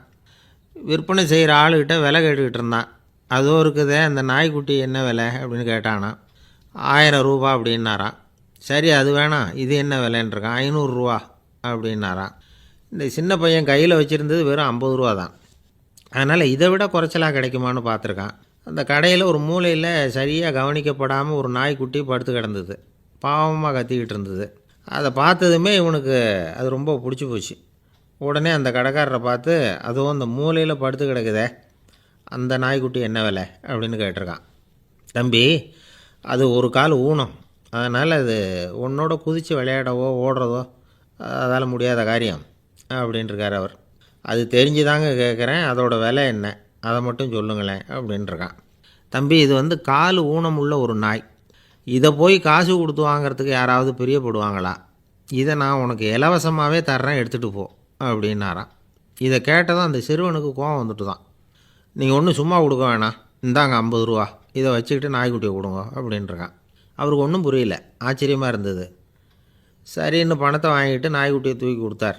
அந்த சிறுவன் அந்த நாய்க்குட்டியை 2 கையாலையும் வாங்கினா, மார்போட பிரியமாக சேர்த்து அணைச்சிக்கிட்டான். தெருவில் இறங்கி நடக்கிறான். அப்படி நடக்கும்பொழுது தான் பார்க்குறார், கடைக்காரர் வந்து ஆச்சரியமாக அவனை பார்க்குறார். அப்போ தான் அவருக்கு ஒரு விஷயம் புரியுது. அந்த சிறுவன் தெருவில் நாய்க்குட்டியை மார்போடு அணைச்சிக்கிட்டு விந்தி விந்தி நடந்து போய்கிட்டு இருக்கிறான். ஆமாம், அவனுக்கும் ஒரு கால் ஊனம். இந்த நாய்க்குட்டியை யாருமே வாங்க மாட்டாங்கன்னு நினச்சிக்கிட்டு இருந்தார். குறையுள்ள அதுக்கும் ஒரு எஜமானன் கிடச்சிட்டான். அதனால் ஊனம் ஒரு குறை இல்லை அப்படிங்கிற உண்மையை அந்த கடைக்காரர் புரிஞ்சுக்கிட்டாராம். நம்மால் ஒருத்தர் கொஞ்சம் வயசானவர், எழுந்திரிச்சு சரியாக நடக்க முடியாது, சாய்வு நாற்காலியிலேயே எப்பவும் உட்காந்துருப்பார். அவர் தனக்கு துணையாக ஒரு நாயை பக்கத்தில் வச்சுருந்தார். அதுவும் ரொம்ப வயசான ஒரு நாய், எழுந்திரிக்கவே சிரமப்படும், நடக்கவும் முடியாது. அவர் பக்கத்துலேயே இதுவும் சோர்ந்து போய் படுத்து கிடக்கும். அந்த பெரியவரை பார்க்க வந்த ஒருத்தர் கேட்டார், ஏங்க, ஒரு சின்ன பையனை உங்களுக்கு துணையாக வச்சுக்கக்கூடாதா? இந்த நாயை உங்களுக்கு பாதுகாப்பாக வச்சுருக்கிறீங்களே, உங்களுக்கு ஒரு ஆபத்துன்னா இது எப்படி உங்களுக்கு உதவ முடியும் அப்படின்னார். அப்போ அவர் சொன்னாராம், எனக்கு ஒரு ஆபத்துன்னா அந்த சமயத்தில் இந்த நாய் என்னை தனியாக விட்டுட்டு ஓடி போயிடாமல் இருக்கணும்ல, அதுக்காக தான் இதை நான் வச்சுருக்கிறேன் அப்படின்னாராம். நம்மளில் சில பேர் ரொம்ப தைரியமாக இருப்பாங்க. நாம் கூட சொல்கிறது உண்டு, அந்த ஆளுகிட்ட வர்றதுக்கு யமன் கூட பயப்படுவான் அப்படின்னு சொல்கிறது உண்டு. தைரியசாலிகளை நெருங்கிறதுக்கு யமன் பயப்படுவான் அப்படின்னு சொல்கிறது உண்மை தான். அது பொய் இல்லை. மன வலிமை இருக்குது பாருங்கள், அது மனுஷனை காப்பாற்றும். இது வந்து மருத்துவ ரீதியான உண்மை. உடல் கோளாறுகள் மன ஆரோக்கியத்தை பாதிக்கும். மன எழுச்சி, மன போராட்டம் இதெல்லாம் வந்து உடல் இயக்கத்தில் மாறுதலை உண்டாக்குது. சில வகையான நோய்களுக்கும் மனசுக்கும் இருக்கிற சம்பந்தம் என்னங்கிறத பற்றியெல்லாம் இப்போ ஆராய்ச்சி பண்ணுறாங்க. ஆஸ்மா, மூட்டு வலி, பெருங்குடல் அழற்சி, உயர் இரத்த அழுத்தம், சோரியாசிஸுங்கிற தோல் வியாதி, வயிற்று புண்ணு, இந்த தைராய்டு நச்சுத்தன்மை, இது மாதிரி நோய்களை உண்டாக்குறதுல மனசோட பங்கு என்னங்கிறத பற்றியெல்லாம் ஆய்வு பண்ணி பார்த்துருக்குறாங்க. எதுக்கு எடுத்தாலும் சோர்ந்து போகிறது, தோண்டு போகிறது, இப்படிப்பட்ட மனவாகு, அதோட யாரும் நமக்கு உதவ முடியாது அப்படிங்கிற மனோபாவம், கைவிடப்பட்ட மனநிலைமை, இதெல்லாம் வந்து நோயோட தீவிரத்தை ரொம்ப அதிகரிக்க செய்யுதான். இவங்கெல்லாம் அந்த கை கால் வலிக்குது, உடம்பு அசதியாக இருக்குது, தூக்கம் வரல, முதுகு வலிக்குது, உடம்பில் வந்து உணர்ச்சி குறையுது, கை கால் விரல்லாம் மரத்து போகுது, இப்படி ஏதாவது சொல்லிக்கிட்டு டாக்டர்களை தேடி வந்துக்கிட்டு இருப்பாங்க. நெஞ்சு வலி வந்து யாருக்கு வருது தெரியுமா? பதற்றம், போட்டி மனப்பான்மை, அளவுக்கு அதிகமான வேகம், துடிப்பு, பேராசை, இதுலேயும் கட்டுப்பாடு, நேரம் தவறாமை, அப்புறம் இதெல்லாம் வந்து உள்ள மனவாக உள்ளவங்க இருக்கிறாங்கல்ல, அவங்க பெரும்பாலும் நெஞ்சு வலிக்கு ஆளாயிடுறாங்களாம். ஃப்ரீட்மேன் அப்படிங்கிறவர் நிறைய ஆராய்ச்சியெல்லாம் பண்ணி பார்த்துட்டு இதை உறுதிப்படுத்தியிருக்கிறார். அவர் பண்ணின ஆராய்ச்சியில் என்னெல்லாம் தெரிய வந்தது தெரியுமா? பொறுப்பு அதிகம் உள்ளவங்களுக்கு கண்டிப்பாக இரத்த அழுத்தம் வரும், அதிகமாக இருக்குமா. அதே மாதிரி கண்டிப்பாக இருக்கிறாங்கல்ல, அவங்களுக்கும் இரத்த அழுத்தம் அதிகரிக்குமா. இரத்த அழுத்தம் தனக்கு அதிகமாக இருக்குங்கிறத தெரிஞ்சுக்கிட்டவங்க தலைவலி, மயக்கம், இந்த தலை சுத்தல், அசதி, இது மாதிரியான உணர்வுகளை வந்து அவங்களுக்கு வந்துடும், அது மாதிரி உணர்வு. ஆனால் உண்மை என்ன தெரியுமா? இதெல்லாம் வந்து இரத்த அழுத்தத்தினால இல்லை. இரத்த அழுத்தம் கட்டுப்பாட்டுக்குள்ளே இருந்தால் கூட இவங்க இப்படி நினைக்கிறாங்களாம். இதுக்கு காரணம் மனசு தான் அப்படிங்கிறார் அவர். சில பேர் எப்படி தெரியுமா? ஒருத்தர் வந்து மாரடைப்பால் இறந்து போனார் அப்படின்னு கேள்விப்பட்டால் போதும், இறந்து போகிறதுக்கு காரணம் இதயம்தான் அப்படிங்கிற பீதியால், இதய தளர்ச்சி அப்படிங்கிற மனநோயால் பாதிக்கப்படுறார். இவங்கெல்லாம் அடிக்கடி தங்களுடைய இதய பகுதியை தொட்டு பார்த்துக்குவாங்க, நாடியை பிடிச்சி பார்த்துக்குவாங்க. அடிக்கடி மூச்சை உள்ளுக்கு இழுத்து வெளியில் விட்டு வலி வருதா அப்படின்னு பார்த்துக்கிட்டு இருப்பாங்க.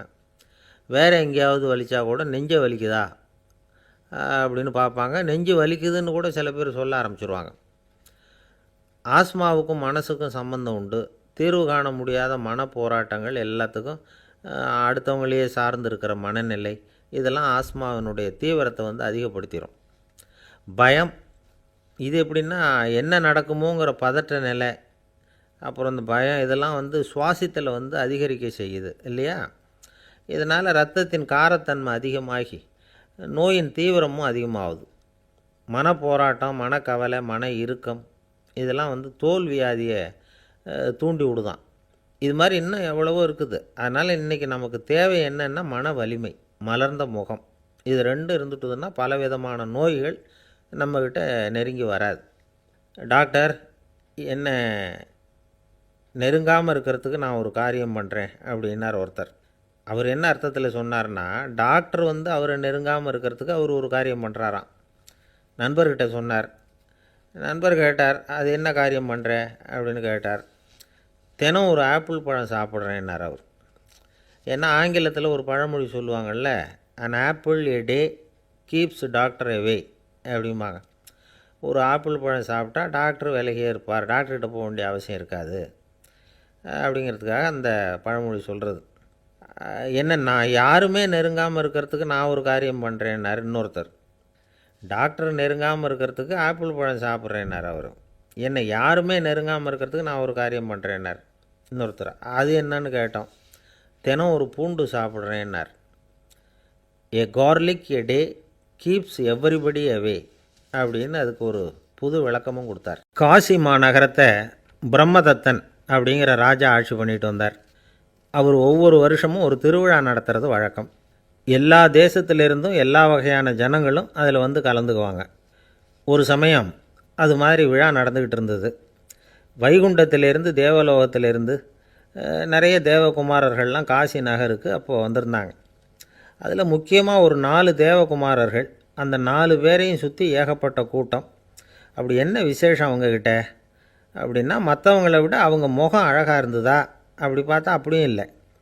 அவங்க அணிஞ்சிருந்த மலர் மாலைகள் தான் அதுக்கு காரணமாக. அந்த மலர்கள்லேருந்து அப்படி ஒரு அபூர்வமான நறுமணம். இதுக்கு முன்னாடி இப்படி ஒரு நறுமணத்தை அந்த ஊர் ஜனங்க அனுபவிச்சதே இல்லை. அதுதான் அந்த 4 பேரையும் சுற்றி கூட்டம். எல்லாரும் கேள்வி கேட்க ஆரம்பித்தாங்க. உடனே அந்த 4 தேவகுமாரர்களும் எல்லாருக்கும் தெரியும்படியாக வானத்தில் எழும்பி கொஞ்சம் உயரமாக நின்றுக்கிட்டாங்க. கீழே நின்றுக்கிட்டு இருந்த அரசன்லேருந்து ஆண்டி வரைக்கும் ஒருத்தர் பாக்கி இல்லாமல் ஒரே குரலில் எல்லாரும் அவங்கள பார்த்து, எங்களுக்கும் இது மாதிரி மாலையை போட்டுக்கணும்னு ஆசையாக இருக்குது, அதுக்கு நீங்கள் தான் அருள் பண்ணணும் அப்படின்னு கேட்டுக்கிட்டாங்க. மாலை போட்டுக்கிறதுனா எல்லாருக்கும் ஆசையாக தானே இருக்கும். அந்த 4 தேவகுமாரர்களில் ஒருத்தர் புத்தர் பிரான். அவர் சொன்னார், பூலோகவாசிகளே, நான் சொல்கிறத கொஞ்சம் பொறுமையாக கேளுங்க.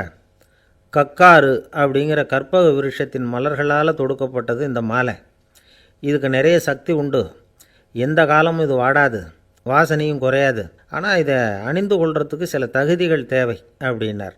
என்ன தகுதி அது சொல்லுங்களேன் அப்படின்னு ஏக காலத்தில் எல்லாரும் சத்தம் போட்டாங்க. தீய இயல்புகள் உள்ளவங்க, இழிந்த சிந்தனை, இழிந்த செயல் உள்ளவங்க இந்த மாலையை அணிய முடியாது அப்படின்னார். அவ்வளோதான். கூட்டத்தில் சத்தம் போட்டவங்கள்லாம் மெதுவாக அப்படி அடங்க ஆரம்பிச்சிட்டாங்க. இன்னொரு தேவகுமாரன் சொன்னார், அடுத்தவங்க பொருளை அபகரிக்காதவன், அடுத்தவங்களுக்கு கெடுதல் பண்ணக்கூடிய பொய் பேசாதவன், பேராசையினால் கெட்ட வழியில் பொருள் ஈட்ட நினைக்காதவன் இந்த மாலையை போட்டுக்கலாம் அப்படின்னார். கூட்டத்திலிருந்து யாரும் முன்னுக்கு வரல. ஒரே ஒரு ராஜகுரு மட்டும் கொஞ்சம் முன்னாடி வந்தார். பெரியவர், படித்தவர் அவர். எனக்கு தகுதி இருக்குது அந்த மாலையை போட்டுக்கிறதுக்கு அப்படின்னார். வேறு ஒன்றும் இல்லை, பொய் சொல்லியாவது அந்த மாலையை வாங்கிக்குவோமே அப்படின்னு முடிவு பண்ணிட்டார் அவர். அவ்வளோதான், மாலையை வாங்கிட்டார். அடுத்த தேவகுமாரன் பேசினார். யாருக்கு திடமான அறிவும் மனமும் இருக்குதோ, யாருக்கு நல்ல காரியங்களில் அசையாத ஈடுபாடு இருக்குதோ, நல்ல அரிய பொருள்களை தனியாக தான் மட்டும் அனுபவிக்க விரும்பாதவர் யாரோ அவர் முன்னாடி வந்து இந்த மாலையை வாங்கிக்கலாம் அப்படின்னார். அந்த தகுதியும் எனக்கு இருக்குன்னார் ராஜகுரு. மாலையை வாங்கி போட்டுக்கிட்டார். இன்னொரு ராஜகுமாரன் பேச ஆரம்பித்தார். அறநெறியில் செல்வம் சேர்க்கணும், ஆடம்பர பொருள்களுக்கு அடிமையாகக்கூடாது, வெற்றி அடைஞ்சாலும் கர்வம் வரக்கூடாது, அப்படிப்பட்டவங்க இந்த மாலையை போட்டுக்கலாம்னார். துணிஞ்சு பொய் சொல்லி அதையும் வாங்கி கழுத்தில் போட்டுக்கிட்டார் இந்த ராஜகுரு. இன்னொரு ராஜகுமாரன் சொன்னார், சான்றோர்களை நிந்திக்காதவங்க, புறம் பேசாதவங்க இந்த மாலையை போட்டுக்கலாம்னார். அதையும் வாங்கி போட்டுக்கிட்டார். திருவிழா முடிஞ்சுது, எல்லோரும் திரும்பி போயிட்டாங்க. மறுநாள் ராஜகுரு 4 மாலைகளையும் போட்டுக்கிட்டு ராஜசபைக்கு வரார். வந்தவர் ரொம்ப அவஸ்தையோடு வர்றார். மாலையெல்லாம் வாடி போயிட்டுது, வாசனை எதுவும் கிடையாது. அது மட்டும் இல்லை, அவருக்கு கடுமையான தலைவலி வேறு வந்துட்டுது. துடிச்சு போயிட்டார். மாலையை கழட்டவும் முடியல. ஜனங்கள்லாம் அவரை பார்த்து சிரிக்க ஆரம்பிச்சிட்டாங்க. என்னத்துக்கு ஆசைப்படணும், ஏன் இப்படி கஷ்டப்படணும் அப்படின்னு. ராஜா பார்த்தார். மறுபடியும் விழாவுக்கு ஏற்பாடு பண்ணினார். தேவகுமாரர்கள்லாம் வந்தாங்க. ராஜகுரு வந்தார். மக்கள் முன்னிலையில் அவங்க காலில் விழுந்தார், மன்னிப்பு கேட்டுக்கிட்டார். இந்த மாலையை போட்டுக்கிற தகுதி எனக்கு இல்லை. தகுதி இல்லாத ஒருத்தன் தகாத தகுதியை பொய் மூலம் பெறணும்னு ஆசைப்படுறாங்களே, அவங்களுக்கெல்லாம் என்னுடைய தண்டனை ஒரு எச்சரிக்கையாக இருக்கட்டும்னார். அதுக்கப்புறம் தேவகுமாரர்கள் அவர் கழுத்தில் இருக்கிற மாலையை கழட்டினாங்களாம். அந்த மாலைகளும் பழையபடி மனம் கொடுக்க ஆரம்பிச்சுட்டு தான். இதுலேருந்து நாம் தெரிஞ்சுக்க வேண்டியது என்னென்னா, நமக்கு தகுதி இல்லாத ஒரு கௌரவம் நம்மக்கிட்ட தானாக வந்தால் கூட அதை தவிர்த்து விடுறது தான் நல்லது. அதுதான் புத்திசாலித்தனம். ஒருத்தர் வந்தார். சார், எங்கள் இலக்கிய மன்ற விழாவுக்கு நீங்கள் தலைமை தாங்கணும்னார். உடனே இவர் சொன்னார், பேச்சாளர், சார், இலக்கியத்தை பற்றி பேசுகிற தகுதி எனக்கு இல்லையே அப்படின்னார். உடனே அவர் கூப்பிட வந்தவர் சொன்னார், அந்த தகுதி உங்களுக்கு இல்லைங்கிறது எங்களுக்கும் தெரியும் சார், அதனால தான் உங்களை தலைமை தாங்க கூப்பிட்றேன் அப்படின்னார். அது சரி, தலைமைன்னா அதுக்கு இவர் என்ன தான் அர்த்தம் பண்ணுறாருன்னு தெரியல. ஒரே ஒரு ஊரில் ஒரு ராஜா இருந்தார். அவர் பேரில் மக்களுக்கு ரொம்ப மரியாதை. அவ்வளவு நல்லா ஆட்சி புரிஞ்சிக்கிட்டு வந்தார். அவருக்கு வயசாகிட்டுது. அதனால் ஒரு நாள் அமைச்சரை கூப்பிட்டார். இதை பாருங்கள், எனக்கு வயசாகிட்டுது, அதனால் இந்த அரச பொறுப்பையெல்லாம் நீங்கள் ஏற்றுக்குங்க அப்படின்னார். அதுக்கப்புறம் ராணியை கூப்பிட்டார். வா, நாம் இனிமேல் இங்கே இருக்க வேணாம், காட்டுக்கு போய் தவம் பண்ணலாம் அப்படின்னு கூப்பிட்டார். இந்த செய்தி மக்களுக்கு அறிவிக்கப்பட்டது. மக்கள் உடனே கூட்டம் கூட்டமாக அரண்மனைக்கு வர ஆரம்பிச்சிட்டாங்க. மன்னரை போய் பார்க்குறாங்க. அரசே, தாங்கள் எங்களுக்கு தந்தை மாதிரி. நீங்கள் காட்டுக்கு போயிட்டால் நாங்கள்லாம் இங்கே எப்படி இருக்க முடியும்? எங்களுக்கெல்லாம் எந்த துன்பமும் இல்லாமல் பார்த்துக்கிட்டு வர்றீங்க. இது மாதிரியான ஒரு அரசாட்சி இல்லைன்னா மக்கள் வாழ்ந்து என்ன பயன் அப்படின்னாங்க. இருந்தாலும் என்ன பண்ணுறது, வயசாயிட்ட காரணத்தினால இந்த முடிவுக்கு வர வேண்டியிருக்குது அப்படின்னாரா ராஜா. அப்படின்னா நீங்கள் காட்டுக்கு போக வேணாம், நாங்கள் போகிறோம். நாங்கள் அங்கே போய் தவம் பண்ணுறோம், வழிபாடு பண்ணுறோம். கடவுள் வருவார், அவர்கிட்ட வரம் வாங்கிட்டு வந்துடுறோம் அப்படின்னாங்களாம். அப்படி சொல்லிவிட்டு உடனே எல்லோரும் காட்டுக்கு போனாங்க. நாட்டு மக்கள் எல்லாரும் ஒட்டு மொத்தமாக காட்டில் உட்காந்துக்கிட்டு தவம் பண்ணுறதை பார்த்தார் கடவுள். உடனே புறப்பட்டு வந்தார். எல்லோரும் இப்படி உட்காந்துருக்கிறீங்களே, என்ன வேணும் உங்களுக்கு அப்படின்னு கேட்டார். உடனே மக்கள் எல்லாரும் ஒரு குரலில் சொன்னாங்க, சுவாமி, எங்கள் மன்னன் ரொம்ப நாளைக்கு நல்லபடியாக இருக்கணும். அவர் மகிழ்ச்சியாகவும் உடல் நலத்தோடும் இருந்தால் தான் நாங்கள் அமைதியாக வாழ முடியும் அப்படின்னாங்க. சரி, அதுக்கு என்ன செய்யணும் அப்படின்னார் ஆண்டவன். எங்கள் மன்னருக்கு இன்னும் ஒரு 100 வருஷம் ஆயுளை கொடுங்க அப்படின்னாங்க. அவ்வளவு தானே, சரி அப்படியே ஆகட்டும் அப்படின்னு சொல்லிவிட்டு ஆண்டவன் போயிட்டார். மக்கள் மகிழ்ச்சியோடு திரும்பி வந்தாங்க. மன்னா, கடவுள் வரம் கொடுத்துட்டார், நீங்கள் 100 வருஷம் வாழ போகிறீங்க அப்படின்னாங்க. இதை கேட்டதும் ராணி ராஜாவை வணங்கி, நான் தவம் செய்ய போகிறேன் அப்படின்னு புறப்பட்டாங்க. உடனே மக்கள் என்ன நினச்சாங்க தெரியுமா? ஐயோ, நாம் ராஜாவுக்கு மட்டும்தானே நீண்ட ஆயுள் வேணும்னு வரம் வாங்கினோம், ராணிக்கு வாங்கலையே, அதுதான் கோபத்தில் புறப்பட்டாங்க போல இருக்குது அப்படின்னு நினச்சி வருத்தப்பட்டாங்க. ஆனால் ராணி நினச்சது அது இல்லை. ராணி போய் தவம் பண்ணாங்க, கடவுள் காட்சி கொடுத்தார். இவங்க கேட்குறாங்க, சுவாமி, ராஜாவுக்கு மட்டும் 100 வருஷம் ஆயுள்னு வரம் கொடுத்துட்டீங்க, அப்படின்னா குடிமக்களும் 100 வருஷம் இருக்கணும். இப்படிப்பட்ட குடிமக்கள் இல்லைன்னா அப்படிப்பட்ட அரசன் இருந்து என்ன பிரயோஜனம் அப்படின்னாங்களாம். ஆண்டவன் பார்த்தார். சரி, அவங்களும் 100 வருஷம் வாழ்வாங்க, அது மட்டும் இல்லை, நீயும் 100 ஆண்டு காலம் வாழ வரமளிக்கிறேன் அப்படின்னு சொல்லிவிட்டு மறைஞ்சிட்டார். இதில் ஆண்டவன் வர்றதும் மறையிறதும் முக்கியம் இல்லை. இதில் கவனிக்க வேண்டியது ஆள்கிறவனின் விசால மனம், குடிமக்களின் விசால மனம், ஆள்கிறவன் மனைவியினுடைய விசால மனம். இப்படி ஒரு நாடு இருந்துட்டுதுன்னா எப்படி இருக்கும் வாழ்க்கை நினச்சி பாருங்கள். அதனால தான் பெரியவங்கள்லாம் சொல்கிறாங்க, இதய வாசல் திறந்தே இருக்கணும், இதயத்தின் கதவுகளை மூடாதீங்க அப்படின்னு சொல்லுவாங்க. என்கிட்ட ஒருத்தர் சொன்னார், என்னுடைய இதய வாசல் எப்பவும் திறந்தே தான் இருக்குதுன்னார். எதனால் அப்படி சொல்கிறீங்க அப்படின்னு கேட்டோம். டாக்டரே சொல்லிவிட்டார், என்னுடைய இதயத்தில் ஒரு ஓட்டை இருக்குது அப்படின்னு, வால்வு சரியில்லையா அப்படிங்கிறார். அளவுக்கு மிஞ்சினால் அமிர்தமும் நஞ்சு அப்படின்னு சொல்லுவாங்க. அது உண்மைதான். ஒருத்தருக்கு அளவுக்கு மீறிய புகழ் வந்துட்டுதுன்னு வச்சுங்க, அது கூட ஆபத்தாக போயிடுறது உண்டு. பழங்காலத்துல எல்லாம் கிரேக்க தேசத்தில் ஒரு பழக்கம் உண்டாம். அதாவது யாராவது ஒருத்தரை நாடு கடத்தணும்னா அதுக்கு ஒரு வழி உண்டு. அதாவது ஒருத்தரை நாடு கடத்தணும்னு மக்கள் விரும்புகிறாங்கன்னு வச்சுங்களேன், அவர் பேரை ஒரு மண்பாண்ட ஓட்டுச்சில்லில் எழுதி அதை ஒரு குறிப்பிட்ட பொது இடத்துல போட்டுற வேண்டியது, அவ்வளவுதான். இது மாதிரி பல பேர் போட்டுக்கிட்டே இருப்பாங்க, எல்லாம் அப்படியே குவிஞ்சு போயிடும். அந்த ஓட்டாஞ்சில்லு குவியலில் யாருடைய பேர் அதிகமாக இருக்குதோ அந்த நபரை ஒரு 10 ஆண்டுகள் நாடு கடத்தி விடுவாங்க. இது அந்த ஊர் வழக்கமாக. ஒரு நாள் அந்த குவியலுக்கு பக்கத்தில் ஒரு ஆள் நின்றுக்கிட்டு இருக்கிறான். அவன் கையில் ஒரு ஓட்டாஞ்சில்லு வச்சுருக்கிறான். அதில் யாரோட பேரையோ எழுதணும், எழுதி அந்த இடத்துல போடணுங்கிறது அவன் ஆசை. ஆனால் அவன் படிக்காதவன், அதனால் எழுத தெரியல. யாராவது அந்த வழியாக வர்றாங்களான்னு பார்த்துக்கிட்டே நின்றுக்கிட்டு இருந்தான். ஒரு பெரியவர் வந்துக்கிட்டு இருந்தார். அவர்கிட்ட ஓடினான். கையில் இருந்த மண்பாண்ட சில்லை கொடுத்தான். ஐயா, இதில் ஒரு பேர் எழுதி கொடுங்களேன்னா. அந்த பெரியவர் அதை வாங்கி கையில் வச்சுக்கிட்டு, என்ன பேர் எழுதணும் சொல்லு அப்படின்னா. இவன் சொன்னான், அரிஸ்டைடிஸ் அப்படின்னு எழுதுங்க அப்படின்னா. இதை கேட்டதும் அந்த பெரியவருக்கு அதிர்ச்சி. ஏன்னா அவர் தான் அரிஸ்டைடிஸ், தத்துவ மேதை அரிஸ்டைடிஸ் அவர். இருந்தாலும் நான் தான் அதுங்கிறத காட்டிக்காமல் அந்த ஆளுகிட்ட கேட்டார். அது சரிப்பா, அரிஸ்டைடிஸுங்கிற பேரை எழுத சொல்கிற, அவர் உனக்கு என்ன கெடுதல் பண்ணார், அவர் பேரை இதில் எழுத சொல்கிறியே அப்படின்னு கேட்டிருக்கார். அதுக்கு இவன் சொன்னானா, அவர் எனக்கு எந்த கெடுதலும் பண்ணலை, அவரை நான் பார்த்தது கூட இல்லை அப்படின்ட்டுருக்கான். அப்புறம் எதுக்காக அவரை நாடு கடத்தணும்னு நீ ஆசைப்படுற அப்படின்னு கேட்டிருக்கார். இப்போ அந்த ஆள் சொல்கிறான், அரிஸ்டைடஸை பற்றி எல்லாரும் பேசுகிறாங்க, அவர் ரொம்ப நல்லவர், அவர் ஒரு பெரிய அறிவாளிங்கிறாங்க, அவர் ஒரு பெரிய வள்ளல், பேரறிஞர், இப்படி எல்லாரும் சொல்கிறத கேட்டு கேட்டு எனக்கு ரொம்ப அலுத்து போயிட்டுது, அதனால தான் வெறுப்பாயிட்டேன் அப்படின்னு நானும். இதிலேருந்து என்ன தெரியுது, நாம் நல்லவனாக இருக்கிறதுல ஒன்றும் இடைஞ்சல் இல்லை. ஆனால் நம்மளை நல்லவன் நல்லவன் எல்லாரும் சொல்ல ஆரம்பிச்சிட்டாங்கன்னு வச்சுக்கோங்க, அப்போ இடைஞ்சல் ஆரம்பம்னு அர்த்தம். எதுவுமே அளவுக்கு மிஞ்சி போகாமல் பார்த்துக்க வேண்டியது ரொம்ப அவசியம். அளவுக்கு அதிகமாக ஆசைப்படாதவங்களில் ஆப்ரஹாம் லிங்கனும் ஒருத்தரான். அவர் ஒரு தடவை தன்னுடைய நண்பர்கள்கிட்ட பேசிக்கிட்டு இருந்தாராம். ஒருத்தர் கேட்டிருக்கார், ஒரு மனுஷனுக்கு கால்கள் எவ்வளோ உயரம் இருக்கணும் அப்படின்னு கேட்டாராம். இதுக்கு ஆப்ரஹாம் லிங்கன் சொன்னாராம், அது என்ன, இடுப்புலேருந்து தரையை தொடுற அளவுக்கு உயரம் இருந்தால் போதும் அப்படின்னாராம். ஒரு ஜென் துறவி, அவருக்கு ரொம்ப வயசாகிட்டுது, கடைசி காலம். நண்பர்களெல்லாம் கூப்பிட்டார். நண்பர்களே, நான் வித்தியாசமான முறையில் சாகணும்னு ஆசைப்பட்றேன், அதுக்கு ஏதாவது யோசனை சொல்லுங்களேன் அப்படின்னு கேட்டாராம். நண்பர்கள் சிரித்தாங்க. என்ன பேச்சு பேசுகிறீங்க, சாவறதுங்கிறது என்ன விளையாட்டு கத்தனமான காரியமா அப்படின்னு கேட்டிருக்காங்க.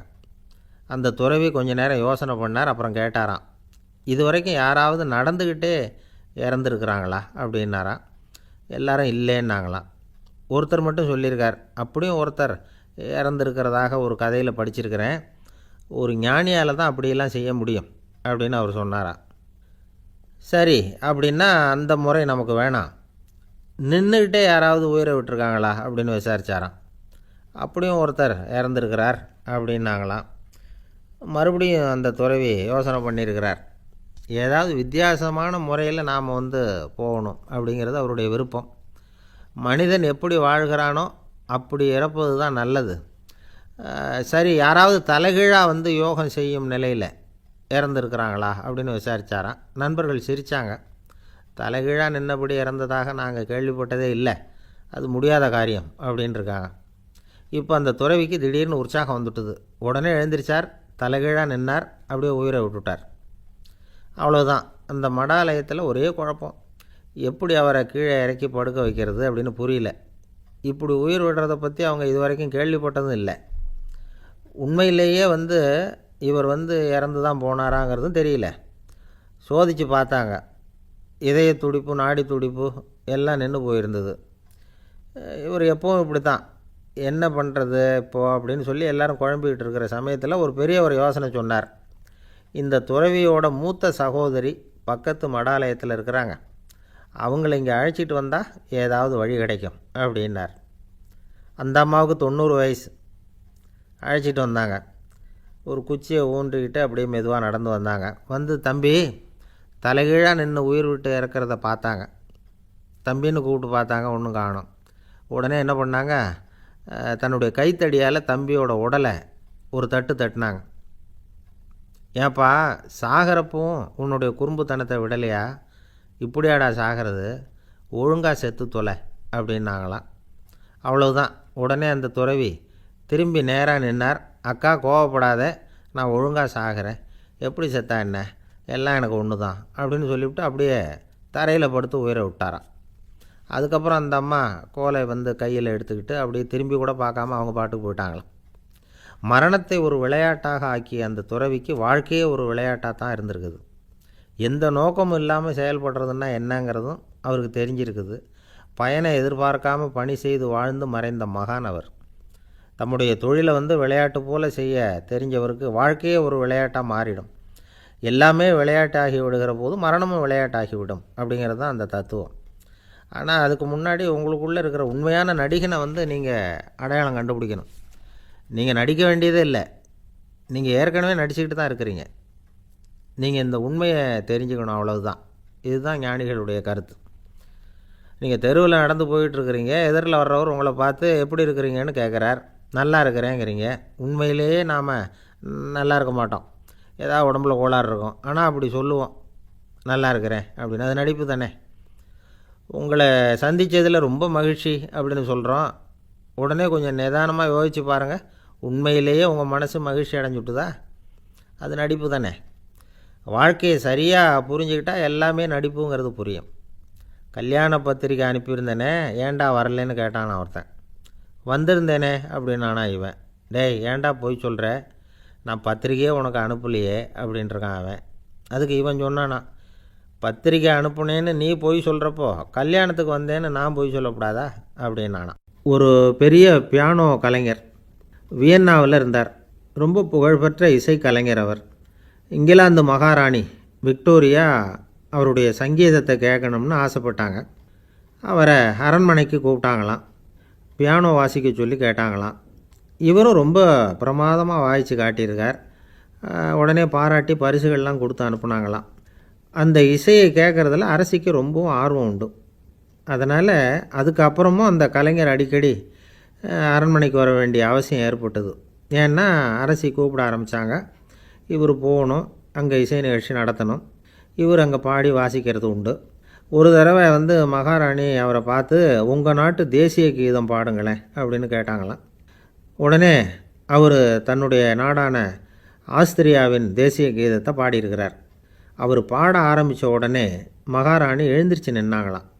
அதுக்கு மரியாதை செலுத்துகிற நோக்கத்தோடு பாட்டு முடிகிற வரைக்கும் அப்படியே நின்றுக்கிட்டு இருந்தாங்களாம். இதுதான் அந்த அரசியினுடைய பெருந்தன்மை. அதாவது நாட்டுப்பற்றுங்கிறது அந்த அளவுக்கு அப்படி இருக்கணும். இப்படி ஒரு அரசியே நம்ம நாட்டு தேசிய கீதத்துக்கு எழுந்திரிச்சு நின்று மரியாதை செலுத்துகிறாங்க அப்படிங்கிறத புரிஞ்சிக்கும் பொழுது அந்த முதிய கலைஞரின் மகிழ்ச்சிக்கு அளவே இல்லையாம்.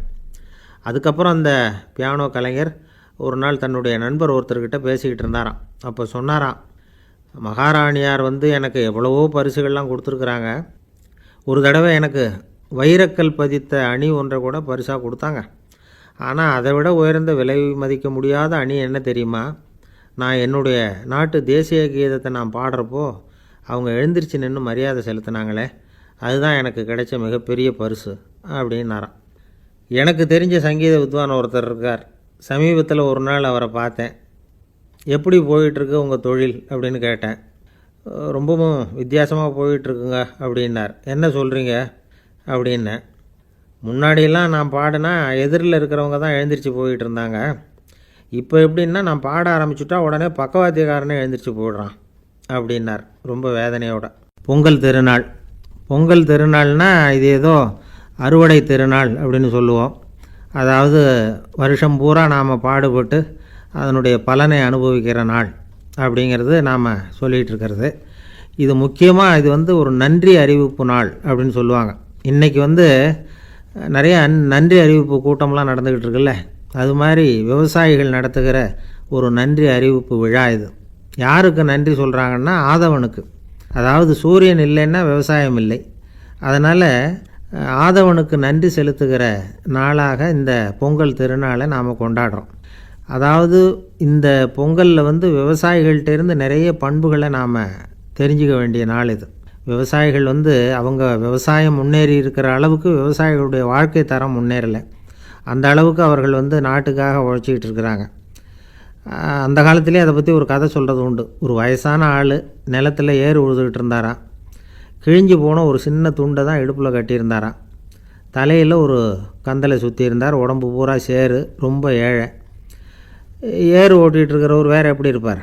இருந்தாலும் அந்த ஆள் ரொம்ப ஜாலியாக பாட்டு பாடிக்கிட்டே ஏறு உழுதுகிட்டு இருந்தாராம்.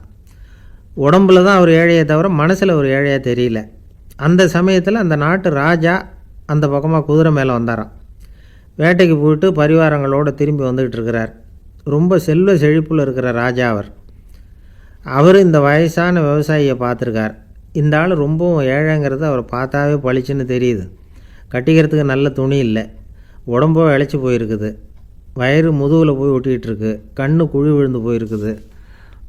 ஆனாலும் முகத்தை பார்த்தா சந்தோஷமாக இருக்கிற மாதிரி இருக்குது. இவ்வளோ உற்சாகமாக பாடிக்கிட்டு இருக்கிறாரே அப்படின்னு ஆச்சரியமாக நினச்சி பார்த்தார் அந்த ராஜா. சரி, அவர்கிட்ட கொஞ்சம் பேச்சு கொடுத்து பார்க்கலாம் அப்படின்னு முடிவு பண்ணார். ஐயா பெரியவரே, இப்படி கொஞ்சம் வர முடியுமான்னாராம். பொழுது போகிறதுக்குள்ளே நான் இந்த வயல் பூரா உழவு ஓட்டி ஆகணும், அதனால் பேசுகிறதுக்கு நேரம் இல்லை அப்படின்னாராம் அந்த பெரியவர். என்ன அவ்வளவு அவசரமாக? மீதி இருந்தால் நாளைக்கு உழுதக்கூடாதா? அது சரி, உனக்கு எத்தனை ஏக்கர் நிலம் இருக்குது அப்படின்னு விசாரிச்சிருக்கார் ராஜா. எனக்குன்னு சொந்தமாக உள்ளங்கை அளவு கூட நிலம் கிடையாது. இது எங்கள் முதலாளியோட நிலம். இதை பூராவும் உழுது முடித்தாதான் அவர் கூலி கொடுப்பார். நான் கூலிக்கு உழுதுகிட்டு இருக்கிறேன். உங்ககிட்ட பேசிக்கிட்டு இருந்தால் அவருக்கு துரோகம் பண்ணது மாதிரி ஆகிடும் அப்படின்னாராம். ராஜா குதிரையை விட்டு கீழே இறங்கினார். வரப்பில் நடந்து அந்த பெரியவர்கிட்டயே போனாராம். சரி, ஒரு நாள் பூரா உழுதா உனக்கு எவ்வளவு கூலின்னு கேட்டிருக்கார். 8 அணா கூலி கிடைக்கும்னாராம் அவர். இது ரொம்ப காலத்துக்கு முன்னாடி நடந்த ஒரு சம்பவங்கிறதுனால அப்போ 8 அணா கூலிங்கிறது ரொம்ப பெருசு. இருந்தாலும் அதுவும் அந்த ராஜாவுக்கு பெரிய கூலியாக தெரியல. இவ்வளவு தானா, இதை வச்சுக்கிட்டு நீ எப்படி காலம் தள்ளுற அப்படின்னாராம். ஒன்றும் கவலை இல்லை அப்படின்னாராம் அவர். ராஜாவுக்கு ரொம்ப ஆச்சரியமாக போச்சு. 8 அணா கூலி வாங்குகிற இந்த ஆள் கவலை இல்லாமல் இருக்கிறார், ஏராளமான வசதியோடு இருக்கிறன்னா கவலை இல்லாமல் வாழ முடியலையே அப்படின்னு நினச்சி பார்த்துருக்கார். அது சரி, 8 அணாவில் எப்படி குடும்பம் நடத்துகிற அப்படின்னு கேட்டாராம். எனக்கு கிடைக்கிற 8 அணாவில் 2 அணா குடும்பத்துக்கு செலவழிக்கிறேன், 2 அணா பழைய கடனுக்கு கொடுக்குறேன், 2 அணா தர்மம் செய்கிறேன், 2 அணா வட்டிக்கு கொடுக்குறேன், ஒரு குறையும் இல்லைன்னாராம். ராஜாவுக்கு ஒன்றும் புரியல. எனக்கு ஒன்றும் புரியலேன்னு இருக்கார். ஐயா, எனக்கும் என் மனைவிக்கும் 2 அணா செலவாகுது. வயசான அம்மா அப்பா இருக்கிறாங்க, சின்ன வயசில் என்னை காப்பாற்றினவங்க அவங்க. அந்த கடனுக்கு 2 அணா செலவாகுது, அது பழைய கடன். என் தங்கச்சி ஒருத்தி ஆதரவு இல்லாத நிலைமையில் தன்னுடைய மகனோட என் வீட்டில் இருக்கிறா. அவளுக்கும் அவள் மகனுக்கும் 2 அணா செலவு பண்ணுறேன், அது தர்மம். எனக்கு 2 பிள்ளைங்க இருக்கிறாங்க, அவங்களுக்கு 2 அணா செலவு பண்ணுறேன், அது வட்டிக்கு கொடுக்கறது மாதிரி. பிற்காலத்தில் அவங்க எங்களை காப்பாற்றுவாங்க. அந்த வகையில் நான் திருப்தியோடு வாழ்ந்துக்கிட்டு இருக்கிறேன் அப்படின்னாராம். ராஜாவுக்கு அர்த்தம் புரிய ஆரம்பிச்சுதான். அந்த பெரிய நிலத்தை விலை கொடுத்து வாங்கி அந்த பெரியவருக்கே தானமாக கொடுத்துட்டாராம். இப்போ உழுதவருக்கே நிலம் சொந்தமாகிட்டுது. அன்னையிலேருந்து அரசனுக்கும் ஆறுதல் கிடைச்சிதான். இப்படி ஒரு கதை சொல்லுவாங்க. 8 அணா வருமானத்தை வச்சுக்கிட்டு எப்படி காலத்தை தள்ளுறதுன்னு சொல்கிறதுக்காக இந்த கதையை சொல்கிறதாக யாரும் தப்பாக நினச்சிக்கக்கூடாது. கிடைக்கிறத எப்படி பங்கு போடுறார், எப்படி திருப்தியாக வாழறார் அப்படிங்கிறது தான் முக்கியம். அது மாதிரி இன்றைக்கு இந்த பொங்கல் திருநாளில் உழவர்கள் மனசு மகிழ்ச்சியாக இருந்ததுன்னா அது எல்லாரும் மகிழ்ச்சியாக இருக்கிறது மாதிரி அர்த்தம். அதனால் அவர்கள்ட்டேருந்து நாம் பாடம் கற்றுக்கணும். சில உழவர்கள் தங்கள் நிலத்தில் விளையிறத தாங்கள் சாப்பிட மாட்டாங்க, அடுத்தவங்கள்ட்ட விற்றுட்டு சந்தையில் போய் வேறு அரிசி வாங்கிட்டு வந்து தான் இவங்க சாப்பிடுவாங்க. அப்படிப்பட்ட விவசாயிகள்லாம் இது உண்டு. பங்கிடுகிற பண்பை உழவர்கள்ட்டேருந்து கற்றுக்கொள்ளுங்கள் அப்படிம்பாங்க. ஒரு ஆள் நிம்மதியாக மகிழ்ச்சியாக இருந்தானா, உங்கள் நிம்மதிக்கும் மகிழ்ச்சிக்கும் என்ன காரணம்னு கேட்டிருக்கார் இன்னொருத்தர். என்கிட்ட இருந்தது பூராவையும் என் பிள்ளைங்களுக்கு சமமாக பங்கு போட்டு கொடுத்துட்டேன், எனக்குன்னு எதுவுமே வச்சுக்கல, அதுதான் நிம்மதிக்கு காரணம்ன்றிருக்கான். உங்ககிட்ட இருந்தது எவ்வளவு இருந்தது அப்படின்னு கேட்டிருக்காரு அவர். மொத்தமாக ஒரு 50,000 ரூபா இருக்கும் அப்படின்னு இருக்கான். அவ்வளவும் பணமாகவே இருந்ததா அப்படின்னு கேட்டிருக்காங்க இவங்க. இல்லைங்க, அவ்வளவும் கடன். அதை தான் பிரித்து கொடுத்துருக்கேன் பிள்ளைங்கக்கிட்ட அப்படின்னு நானும் அவன்.